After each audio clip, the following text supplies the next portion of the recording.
రుచికి సరిపడా ఉప్పు వచ్చేసి ఆప్షనల్, నచ్చితే వేసుకోవచ్చు లేకపోతే లేదు. నీళ్లు బాగా తెరలమరిగే టైంలో పిండి అయితే వేసుకోవాలి. నీళ్లు బాగా మరుగుతేనే రొట్టెలు అనేవి చిరగకుండా చక్కగా వస్తాయి. మీరు గ్లాస్ కొలతతో కొలుచుకునేటట్టుంటే ఒక గ్లాసు నీళ్లు వేసుకుంటే ఒక గ్లాసు పిండి అయితే పడుతుంది. ఇలా బాగా మిక్స్ చేసి స్టవ్ అయితే కట్టేయాలి.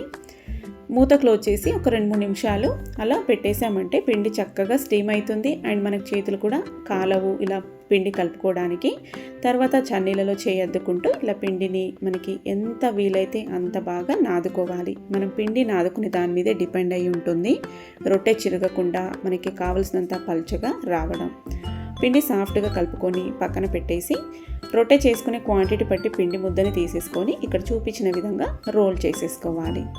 అసలు చపాతీలు కూడా చేయడానికి రాదు అనే వాళ్ళైతే చేతుల మీద కొద్దిగా ఎడాల్పుగా, నేను ఇక్కడ చూపిస్తున్నా కదా ఈ విధంగా ఎడాల్పుగా అయ్యేంత వరకు అలా చేసేసుకొని ఇలా పొడిపిండి వేసేసుకొని కర్రతో రోల్ చేసుకోవచ్చు. లేదనుకుంటే కొంచెం వస్తుంది అనే వాళ్ళైతే ఇలా కొంచెం పొడిపిండి వేసుకొని కొద్దిగా ట్యాప్ చేసుకొని తర్వాత చపాతీ కర్రతో చేసుకోవచ్చు. చూసారు కదా, మొత్తము ఇలా చేతితో కొట్టుకుంటూనే చేసుకోవచ్చు. బట్ అలా రాదు అనేవాళ్ళు అండ్ సిటీలో ఉన్న వారికి కూడా ఇబ్బందిగా ఉంటుంది. పైన రొట్టెలు టపటప కొడుతూ ఉంటే కింద వాళ్ళకి డిస్టర్బెన్స్గా ఉంటుంది కదా. అందుకే నేనైతే ఇలా కర్రతో చేయడం అయితే నేర్చుకున్నానండి. కర్రకి కొంచెం పిండి అతుక్కుంటుంది అని అనిపించినప్పుడు మళ్ళీ చేతులకు ఇలాగా కొద్దిగా పొడిపిండి అంటించుకొని ఇలాగైతే రొట్టె పైన కొట్టేసామంటే రొట్టెకి మళ్ళీ పొడిపిండి అంటుతుంది. అండ్ చపాతీ కర్రతో మళ్ళీ రోల్ చేసినా కూడా మనకి కర్రకి అంటుకోకుండా వస్తుంది. ఇదే విధంగా కావాల్సినంత పల్చగా స్ప్రెడ్ చేసుకొని వేడి ఐరన్ పెనం మీద వేసి అయితే కాల్చుకోవాలి. ఇక్కడ నీళ్ళలో ఒక కాటన్ బట్ట వేసేసి నీళ్ళని డిప్ చేసి అంటించుకోవాలి. ఐరన్ పెనం చాలా మంచిదండి అండ్ రొట్టెలు కాలడానికి అండ్ హెల్త్ కూడా. అందుకే మన పాతకాలంలో ఐరన్ కడాయిలు, ఐరన్ పెనాలే ఎక్కువ యూజ్ చేసేవాళ్ళు.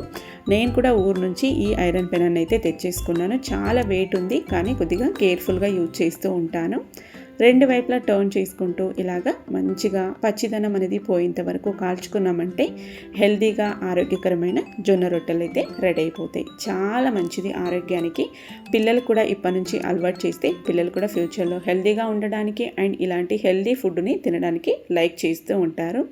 సో నేనైతే ఇలాగా జొన్న రొట్టెల్ని ప్రిపేర్ చేశాను. ఊరికి వెళ్తున్నాను అనేసి మా హస్బెండ్ కోసం ఇలా ఎక్కువ చేసి నేనైతే ఆరపెడుతున్నాను. ఇలా ఒక చున్నీ పైన పల్చగా వేసేసి ఆరిన తర్వాత వీటిని ఒక డబ్బాలో స్టోర్ చేసుకున్నామంటే మనకి అప్పటికప్పుడు చేసుకోవడానికి వీలైనప్పుడు కూడా తినొచ్చు. ఇలా చేసుకున్నవి ఎన్ని రోజులైనా కూడా పాడవవు. నచ్చితే తప్పకుండా ట్రై చేయండి. అండ్ నేను చేసిన ఈ రొట్టెల రెసిపీ నచ్చినట్లయితే లైక్ చేయండి. Thank you for watching.